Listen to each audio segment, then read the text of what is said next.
Welcome to GNCC Espresso Live, focused on everything retail today. My name is Mishka Balsom, and I will be your moderator for the next hour. The retail sector in Niagara is one of our key economic drivers, adding to our quality of life and employing a significant percentage of our population. In 2019, retail trade businesses provided over 25,000 full and part-time jobs, representing nearly 14% of all jobs in Niagara. Last year, we partnered with Niagara Workforce Planning Board and Literacy Link Niagara on a joint project with a spotlight on Niagara's retail sector. The projects aimed to have a conversation with both employers, employees, and job seekers in the retail trade sector to learn the employment-related needs of the new retail environment, given the impact of COVID-19. The project is funded by the Ministry of Labour Training and Skills Development as an Ontario Labour Market Partnership project. Thank you for making this morning possible for our partners, Niagara Workforce Planning Board and Literacy Link Niagara, for being there with us as we're trying to explore all the opportunities that are possible for the retail sector in Niagara, as well as Ontario-wide. We are very fortunate this morning to be joined by two individuals known well across Niagara for their expertise in the retail sector and for the amazing stores that they are actually owning and running. With us this morning is Kathleen O'Connell. She's a buyer and fashion stylist for Honey's Clothing Boutique located in St. Catherine. Kathleen was born and raised in our region. Growing up in a family business, she knew from a young age that her love of fashion would steer her to the industry for her career. She's a graduate of the Fashion Institute of Design and Merchandising in San Francisco, California, with both experience in the wholesale and retail sectors of the industry right here in Canada, as well as in the United States. Kathleen loves the trends and newness that the fashion industry delivers, helping clients to curate their signature look or find the perfect outfit for that special occasion. She has the product knowledge and passion for the business that shows through her service and relationships with her clients. And Brad Steeves, president of Beatties Business Products. With 20 years service at Beatties, he has worked in various departments and capacities within their 160-year young company, from service dispatcher, retail technology, sales, marketing, purchasing and operations, manager and director, and now president. He is all about the team's health and growth to drive the company forward.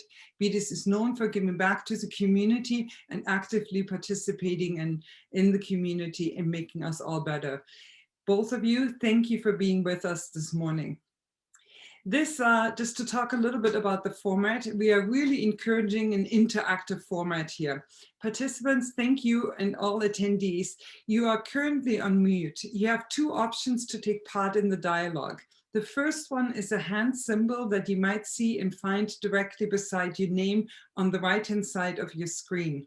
By clicking that, we on our end will see that you want to ask a question and we will unmute you. So please watch for it.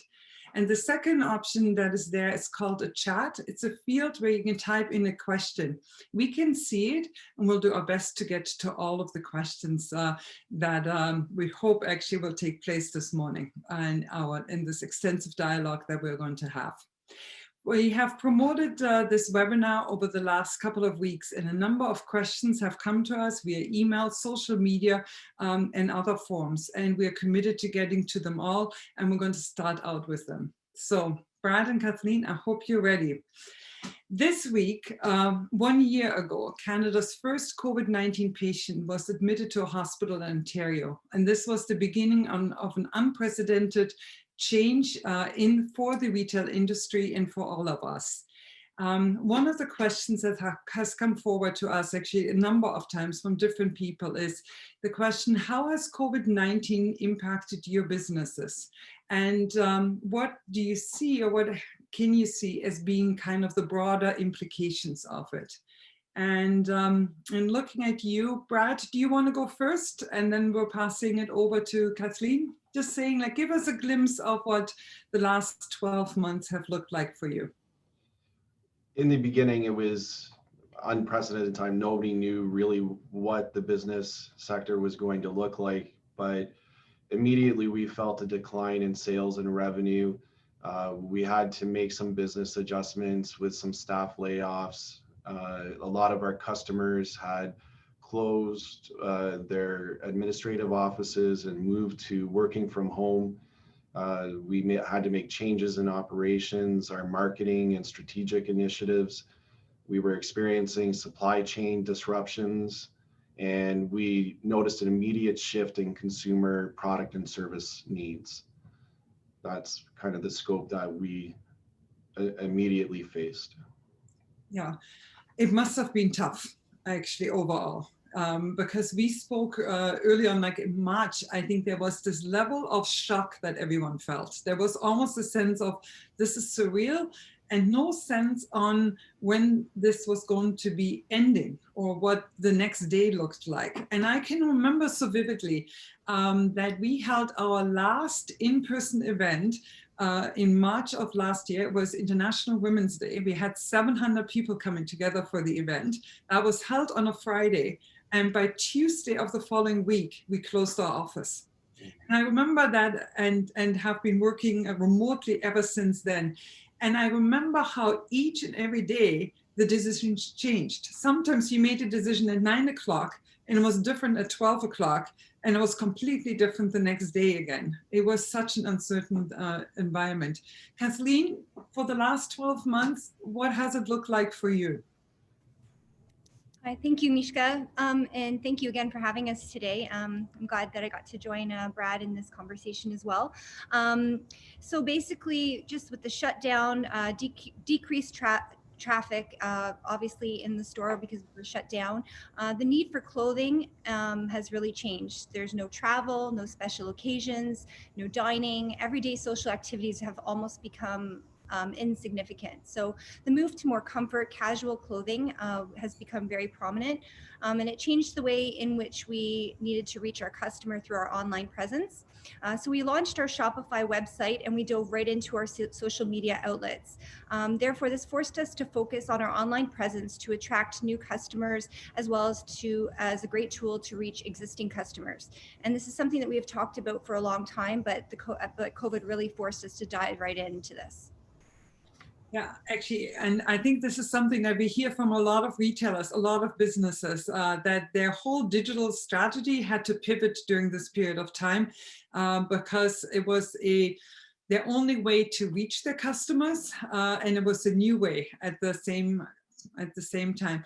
Now, when we look back at the last year, and we're in the summer months and going into the fall, we saw, especially when we looked at retail, it was picking up again. People were shopping in stores, offices were open again, needing more of the supplies that were there.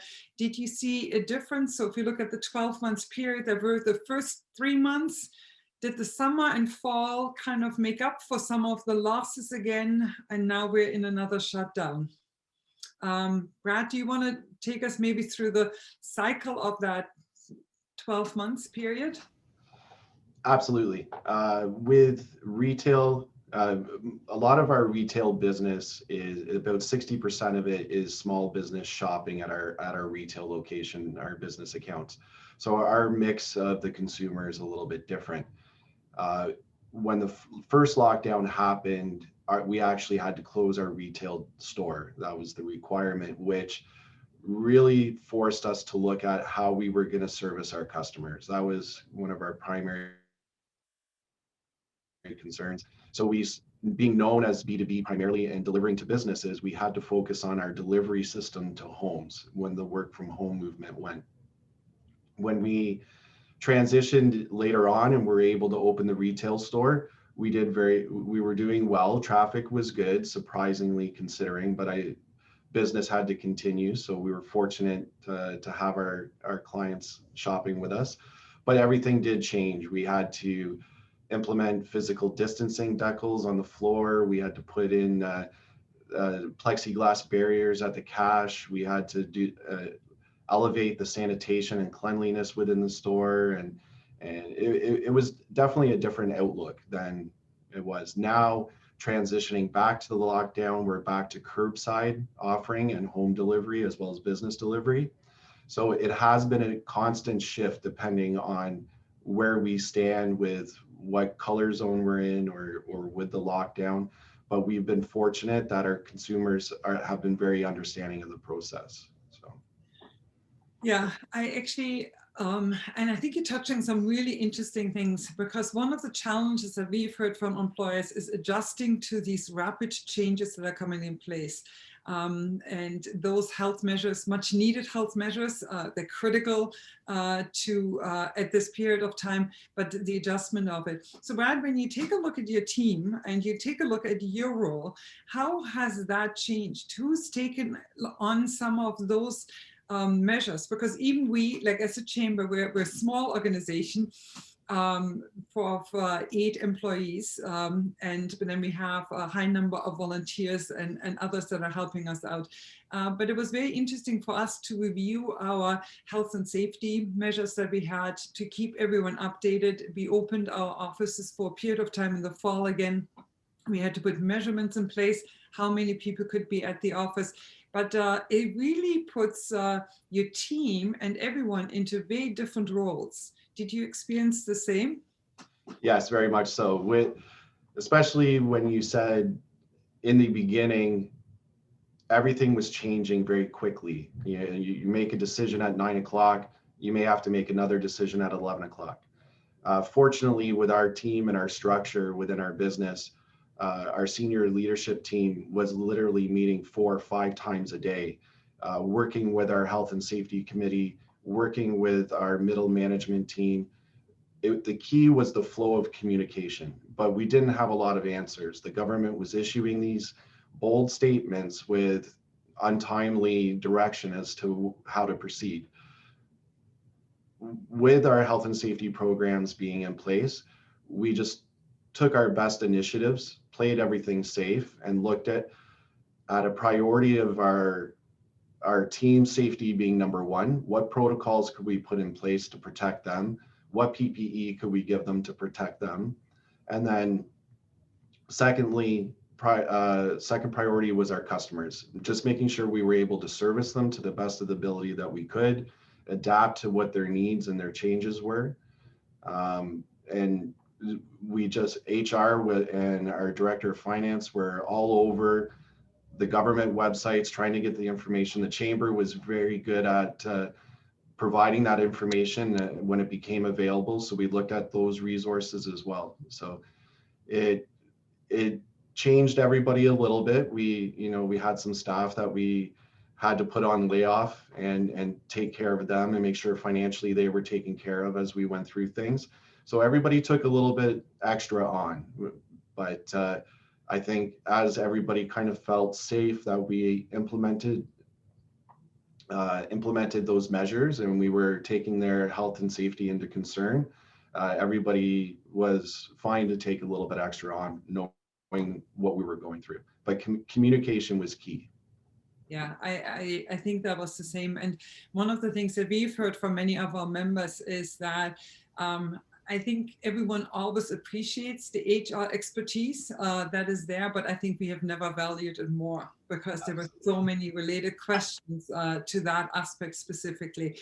Kathleen, for your business, for Honey's, like how did it impact you? Who held the expertise when it came to these health and safety measures, the training? Even if you're looking at your staff, are you looking and saying like, we need different skills now almost than what we had in beforehand? Oh, thank you.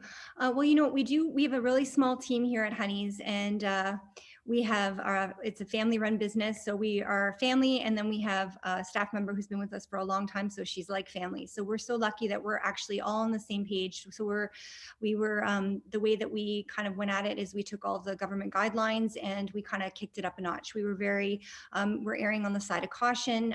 You know, when we did first reopen in May, we opened up with curbside delivery and home delivery, porch drops with contactless delivery, and then before even the mask mandate came into Niagara, we were wearing masks, and our consumers were, or customers, when they came into the store and we were able to reopen our doors, we had asked everyone to please wear a mask, and everyone was very understanding, and they were really good about it. We sanitized everyone's hands as soon as they came to the door. Our cleaning protocols and sanitizing protocols were really stepped up, like Brad said. You know, when customers tried on clothing, we sanitized the rooms, you know, top to bottom, and allowed for time in between. And we also, we were booking by appointment only. So when we reopened, we did by appointment only, because then we could limit the amount of customers in the store at a time, and customers felt safe and they felt like it was a more specialized service just geared towards them.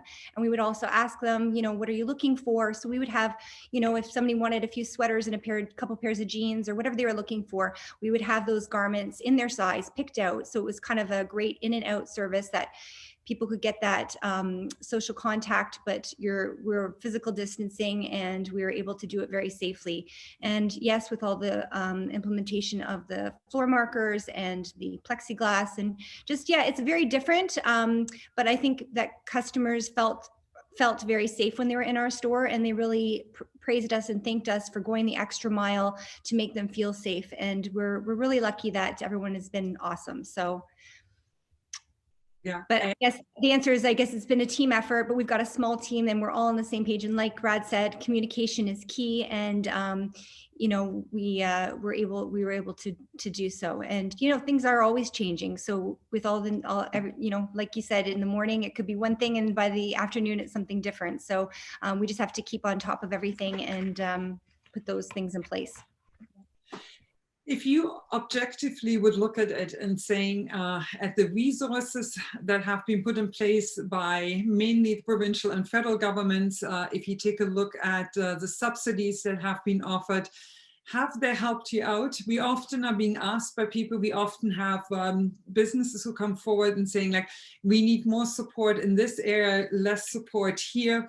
And in Naga, when we look at Naga, we, for example, see the accommodation sector really, really hard hit in many ways, and saying, like, we need more help here in some areas of it.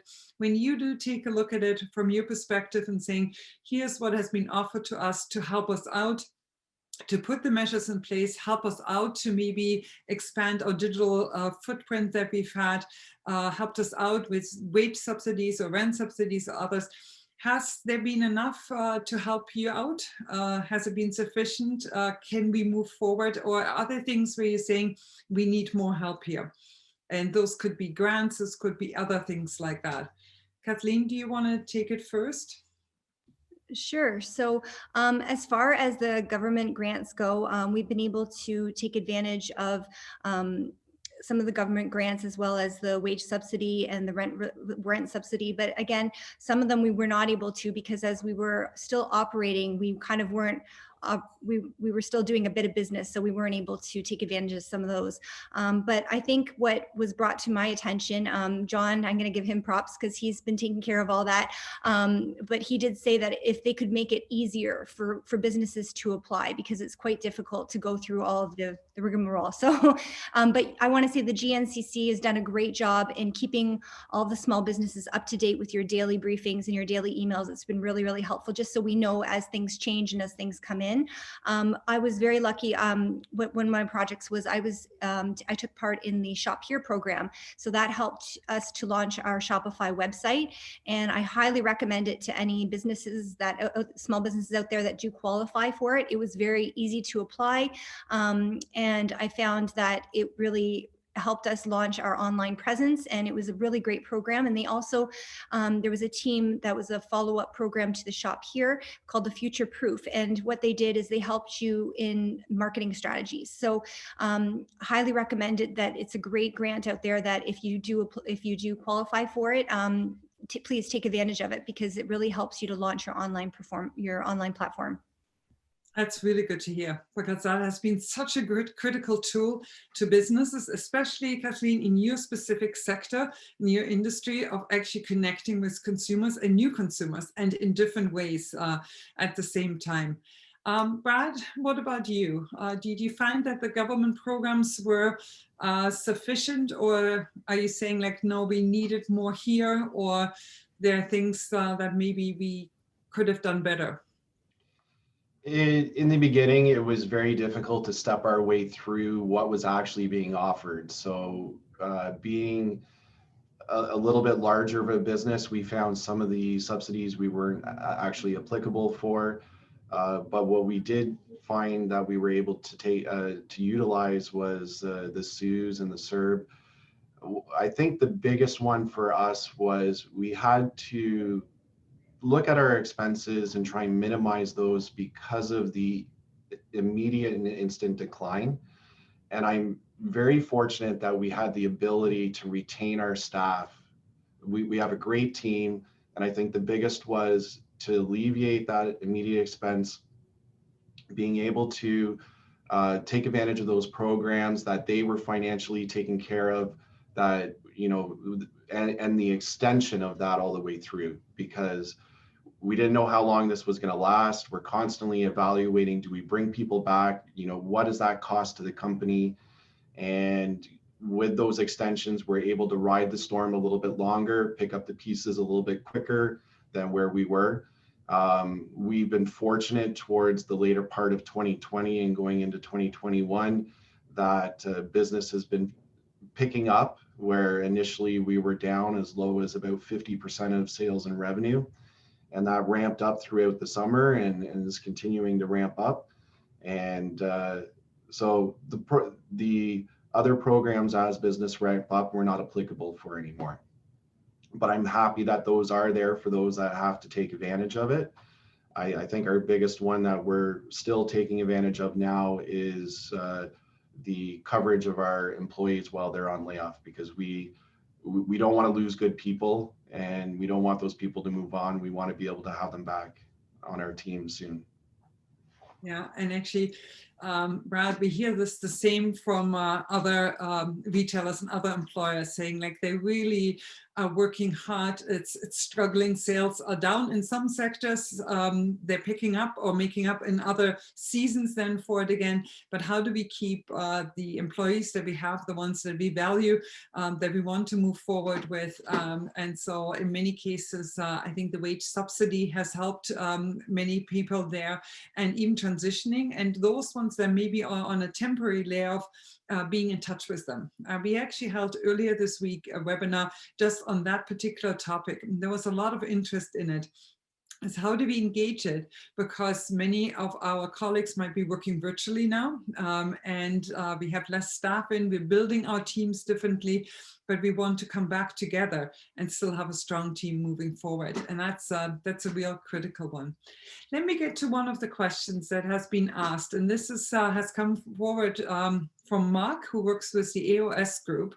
And the question that they're asking is, what is one thing you wish you had done sooner, knowing what you know now? And I think that is always a great question, because I think there's so much learning that is taking place so quickly that we sometimes look back and saying like, I wish I would have known that, or I wish I had put this in place. And Brad, while I'm just connecting with you, maybe you first, and then we'll pass it on to Kathleen. Sure. That's a great question, Mark. Thank you for bringing it forward.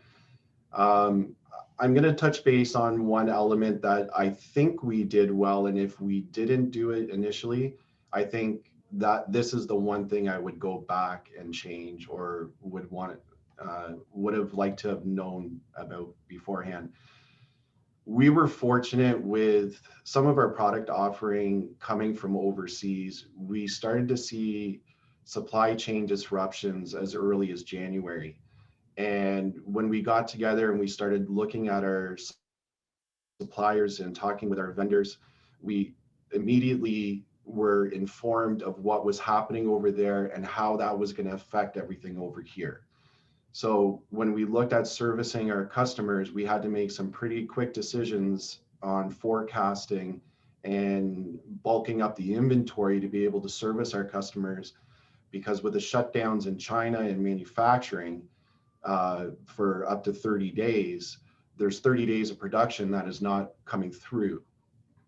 And with that manufacturing component breaking down, then we knew the 3 months that it takes to come by boat, or the backlog that's going to happen with air freight, We had to make those adjustments because we typically, as any business, we want to turn inventory quickly. We try and stay with, 30 days worth of stock to get the turns. So with 30 days worth of shutdown, and that dramatically would affect our business. But proactively looking at the supply chain, we were able to adapt. And I'm thankful for that. But if we hadn't done that, that would be one of my biggest concerns that I would go back and look at. Yeah, and I think it's a very valid concern there, because our high dependency on the product and the accessibility to those markets too. Kathleen, what about you? To Mark's question, in hindsight, anything that you wish you would have done or would have known? Over to you. Thank you, Mark, again for your question. You know what? I think what I discussed this with my team, and I think what we wish we would have known sooner is just we would have launched our Shopify store sooner. And I think it really gave us that push to do so, as well as really using our the social media channels to put on our Facebook live events. We do a Facebook Live Fashion Friday every Friday. We started doing that in lockdown, and that really just kept us connected with our clients and really boosted people's spirits. And we decided to continue that right through when we reopened our doors, because, people just really enjoyed it. It's something happy. Clients would say, oh, I just have a cup of coffee, or I have a glass of wine in the evening and I watch the videos, and it really just brightens my day. And we're lucky that we work in a business where it's happy. We've got fun fashion. So it's a feel good product, right? So I wish that, I guess, we're happy that this is one good thing that's come out of COVID, is that we were able to launch our store. And it's definitely something that we would have done sooner, as well as done these awesome Facebook Live events. And it just it's a different outlet for us to connect with our clients. And it's been really enjoyable. So that's really the only thing that I would say right now. When you do take a look at your digital presence now, are you looking and say, like, we are experiencing some challenges with it? We see some rewards, we're seeing some of the movement in it, but when you look at it and you're looking at it for 2021, are there challenges that you have at the same time with it? Because some of the things that sometimes we hear is, whose mandate is it now? Whose priority is it within our store, within our business to lead it? Does our staff have the expertise to move us forward in it? Those kind of questions are sometimes some of the challenges that we have, or that people have found they're experiencing with it. Are you experiencing any challenges when it comes to your digital platform and expansion? Well, I definitely think it's almost like having another store.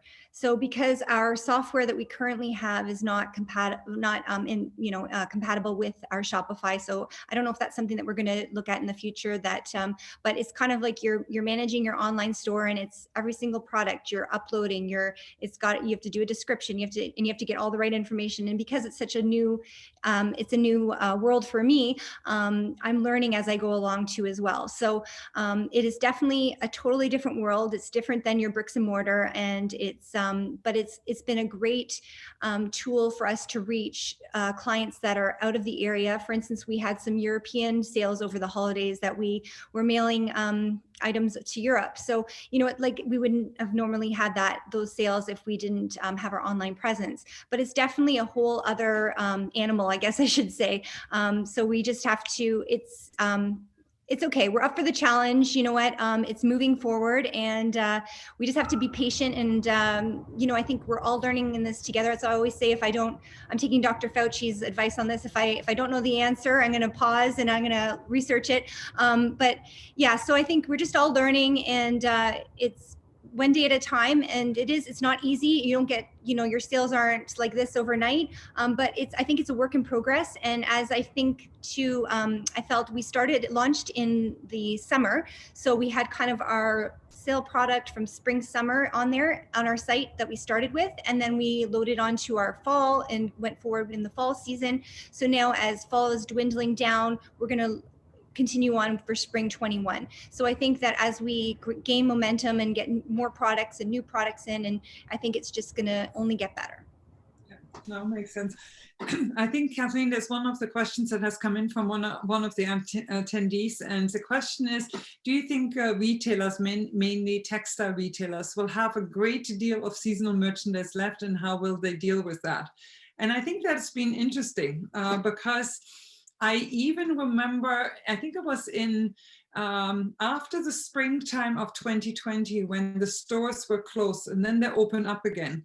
At that time, it was a real interesting to see in stores what kind of merchandise they carried. Some of them had very few merchandise, others had merchandise, but it seemed almost out of season. That was what was available.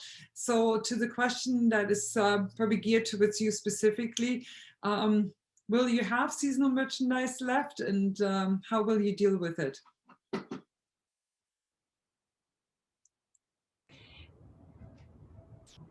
Okay, sorry, you can hear me now. Okay. Okay, sorry, can you hear me now? Yes. Okay, perfect. Thank you. Thank you very much. It's a great question. We are personally, for us, we're very lucky that we do have some merchandise, definitely seasonal merchandise left, but we're not in a position where we have tons, and nothing that I'm concerned about specifically, but it depends if you were able to monitor your buys. I know we have a lot of friends that have clothing stores over in Europe, and they were saying how they cut their buys back. And obviously, when we had already pre-booked all of our buys for spring. So when we shut down a lot of our goods, we were very lucky that we always take our merchandise first in. We always take it as ready. So we were very lucky that we had a lot of our product in store when the shutdown occurred. So we were able to promote that product that we did already have. So we were very lucky that way.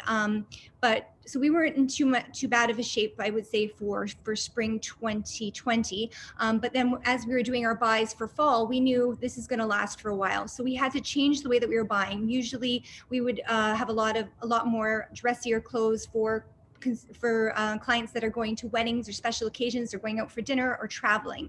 So we really had to gear our buys to more casual, smart casual, but we still have a lot of clients that are working from home and they're doing their Zoom meetings, and they want some great smart casual pieces that they can wear on a daily basis and feel good in. Because I think we're in the feel good business. If you get up every day, you get dressed, you put on something nice, you're not in your sweats all day, you feel good about yourself, and you feel like you're ready to take on the day. You feel like you're gonna have a productive day, right? So I think that we had to change definitely the way that we were buying. So I think if you're in the textile business, in the retail business, clothing apparel business, and you were able to adjust your buys and really keep a close tab on what the needs are and what the wants are of your clients at that time, hopefully you're not in too bad of a shape. And again, that's going to carry forward into our spring 21 season. We definitely focused on more, smart casual again, and nothing, very formal, just kind of great clothes that clients can wear every day, whether they're at home or whether they're at work or whether they're working virtually as well.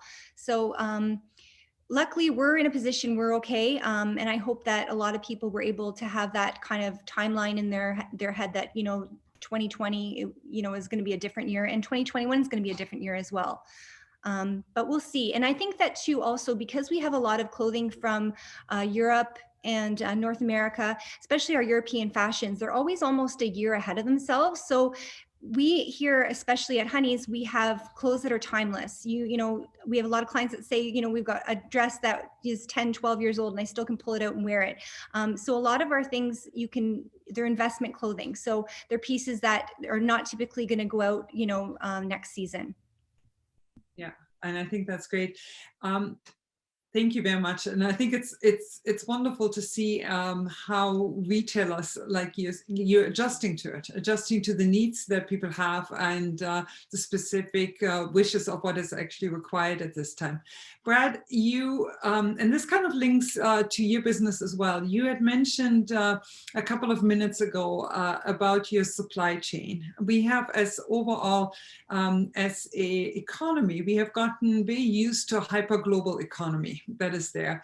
What impact has had COVID, and you touched on it a little bit, on your supply chain, but what does the future look like now for you? When you're looking at it and saying, like, here are the things that we are putting in place.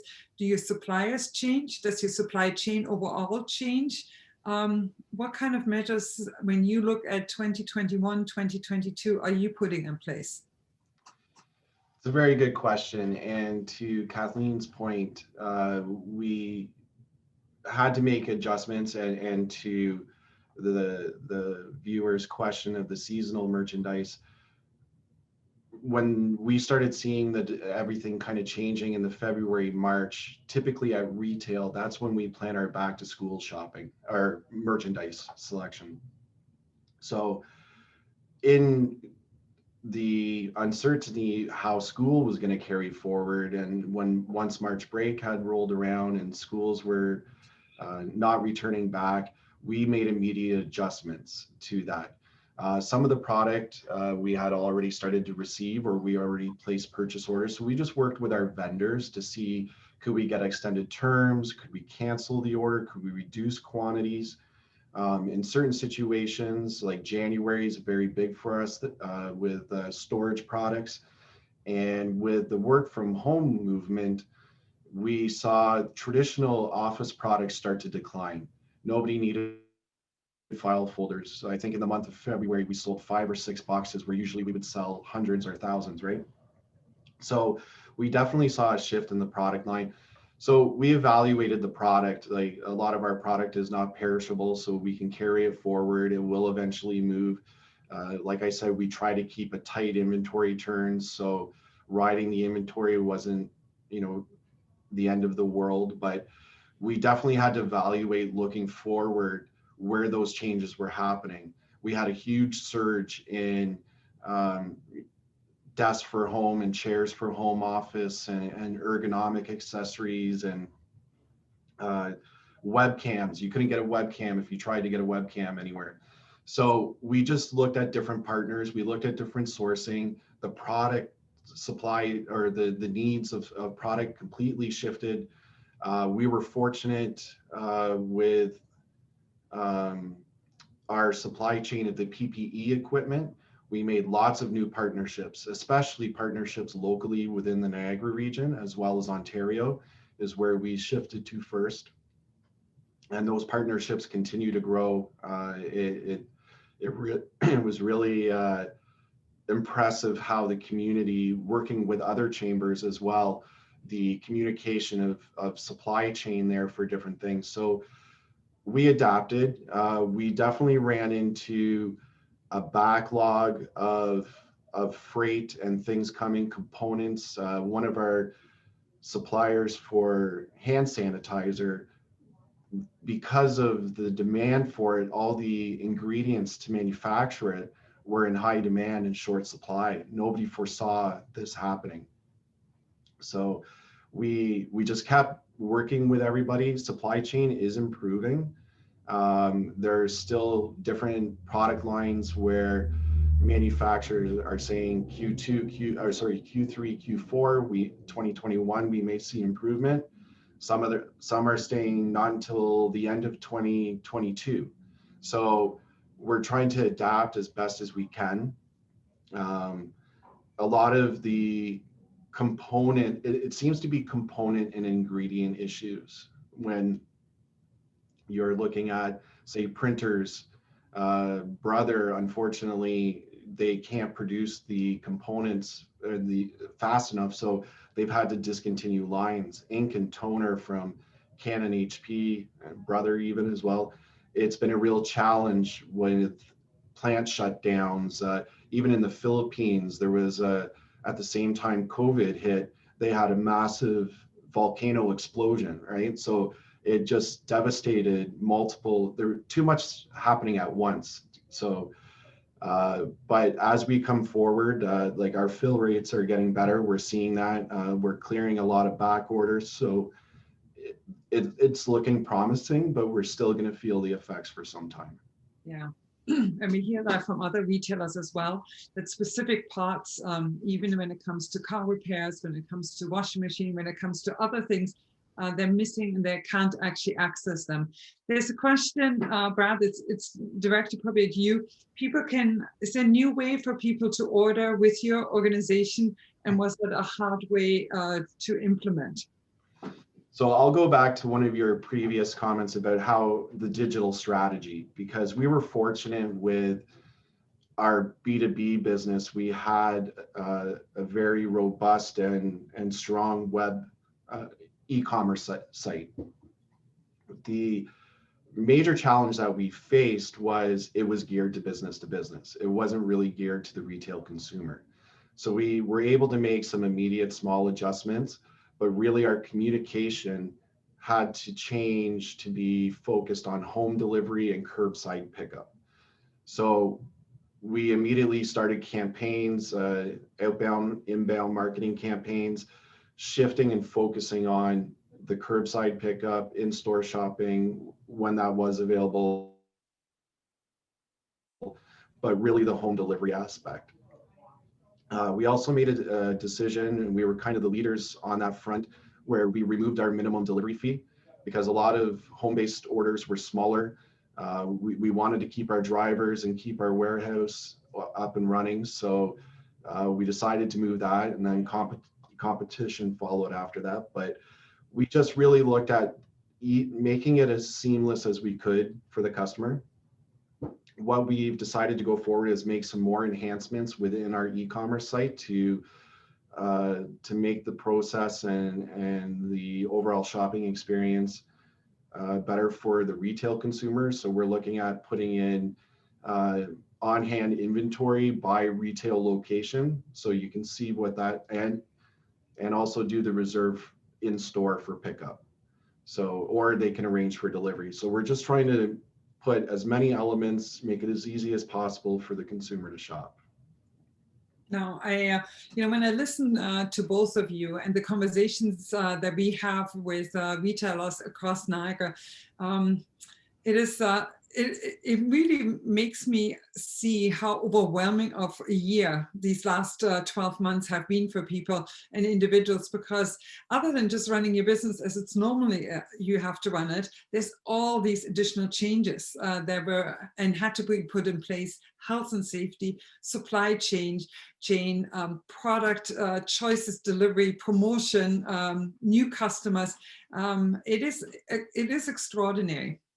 One of the things in a recent report that I have read is that CEOs and key managers are running into something which they call innovation fatigue, almost saying that 2021, where people are saying, no more, I can't innovate anymore. I just need a year or two of just almost solidifying all of that, giving depth to everything that I've put in place. Do you feel the same when you look at it? Kathleen, maybe over to you. That's a great question. I definitely think some days that it is, you come in, you kind of think, oh gosh, now what am I going to do? I think that I definitely think we're just going to kind of deepen and get better at the things that we've already implemented. I think that's what's going to happen when we are able to get back into the store, and when we get the vaccines underway, and when things really start opening up again. I think that customers are really going to want that experience, and I think more than ever, because I think they've been craving it, they're going to want it. So I think that if we can just get better at doing what we're doing, I think that it's going to really be great in the long run. No, that makes sense. There's a question that has come forward from Paula, one of our attendees. Paula, thank you for being with us today.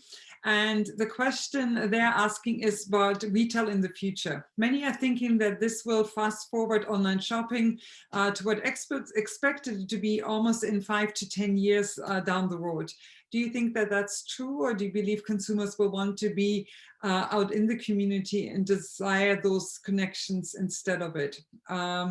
And I think, Kathleen, maybe I'll ask you first, because your retail experience is a bit different than one might have at Brad's. So I'll start out with you. Thank you. And thank you that's a great question.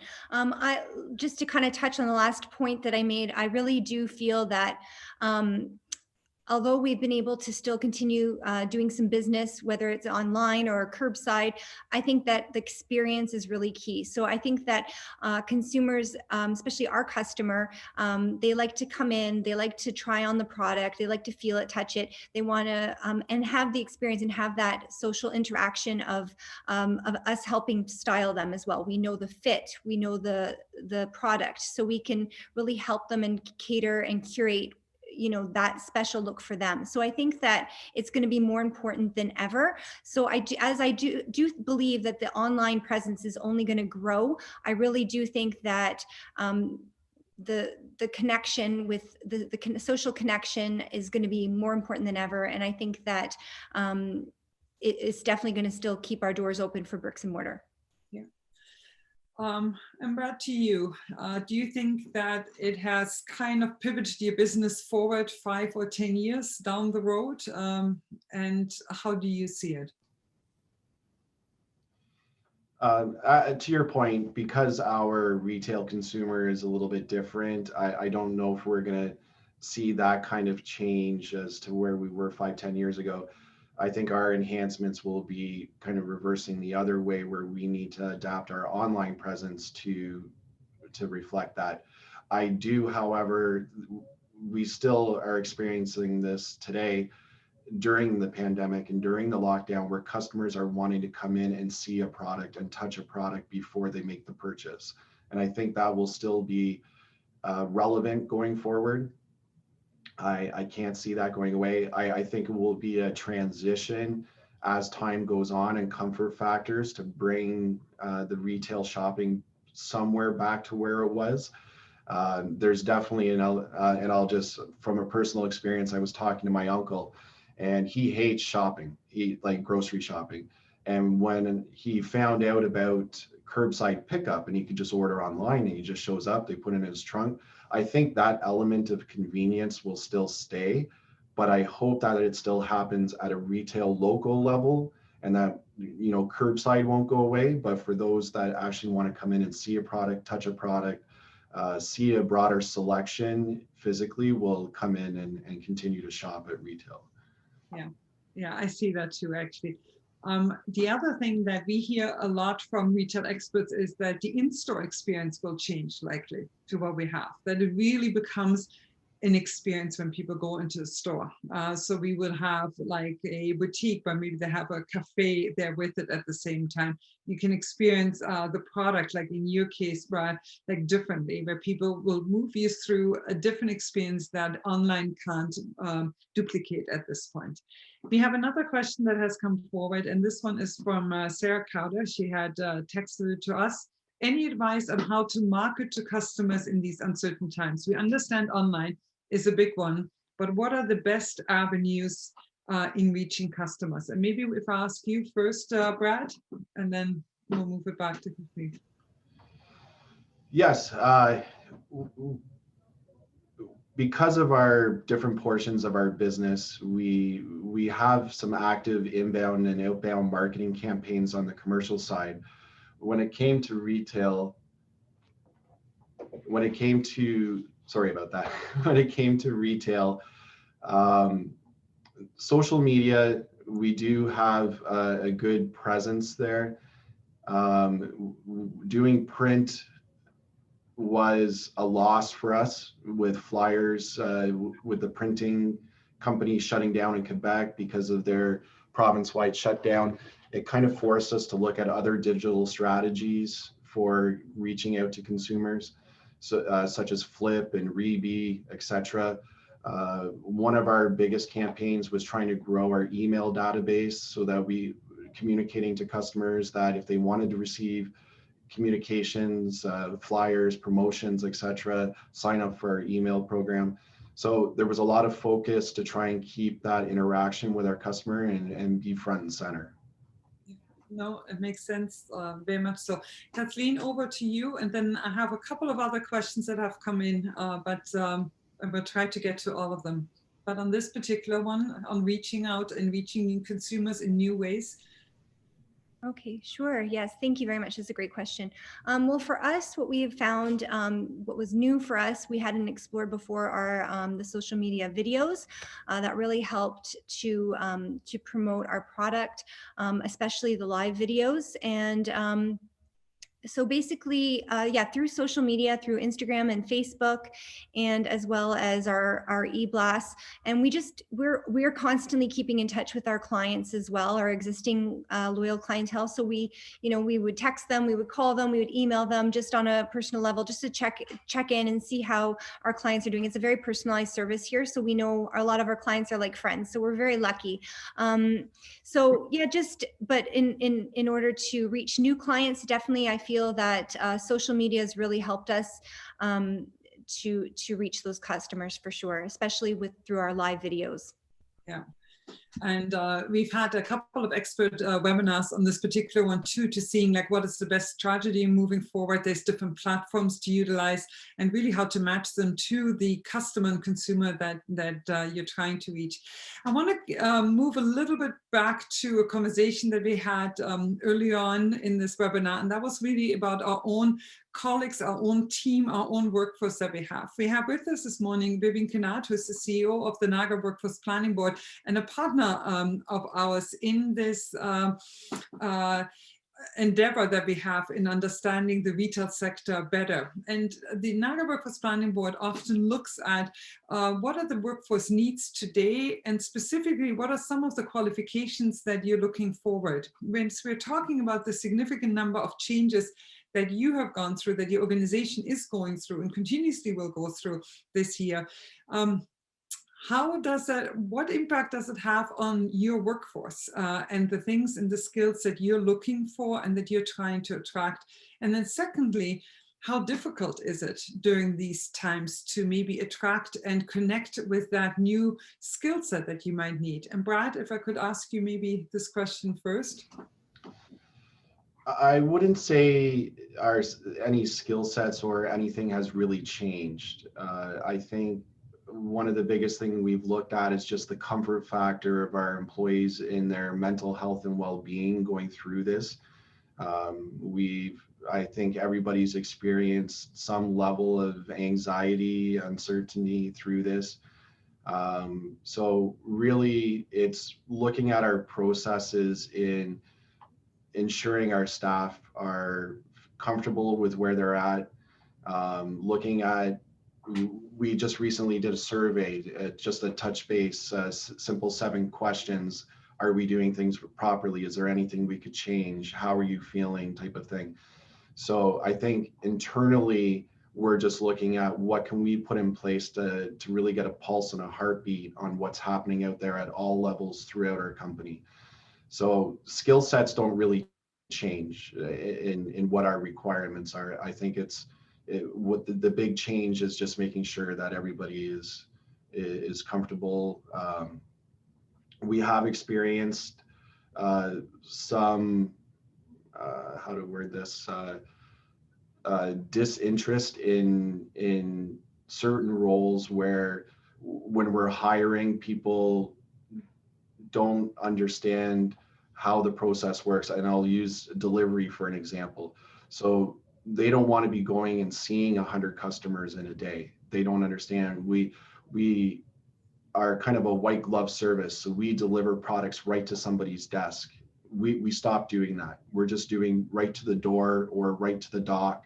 We're not going into businesses unless protocols are in place. So we're trying to adapt job descriptions and different things to accommodate the time.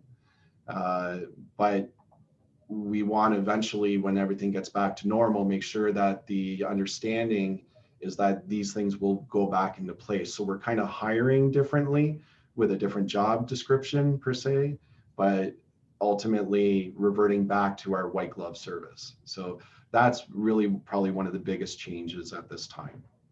Oh, that makes sense.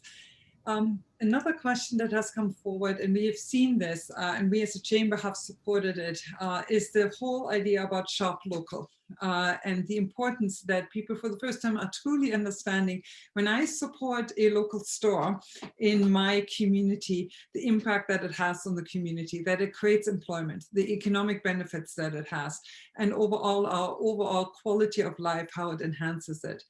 Do you think the initiative of Shop Local, which is strong, we have created our own Facebook and Instagram pages, which is immediate following, it was unprecedented, like the impact that it had on the community. We have links on our website through it, and there's a number of other organizations across Niagara that are also promoting the Shop Local. And then there's some critics who are saying, maybe it's not here to stay. Kathleen, do you think it will last? Do you think the Shop Local initiative is just the flavor of this time that we're in? Or do you think it's something that will stay for longer? Thank you. That's a great question. And yeah, your Shop Local group is awesome. I'm a member of that group, and I absolutely think that it's here to stay, and it has to be here to stay. And I think that what people in our community really need to enforce, or they really need to participate, and they really need to realize that we can't survive on just big box stores. You need to support local businesses, otherwise we won't be around. And I think we're going to see it's going to be a really different this spring, summer, when things go back. I know unfortunately in a lot of areas, you're going to see the downtowns are going to look a lot different in different areas of in different areas of the country and different areas of the province.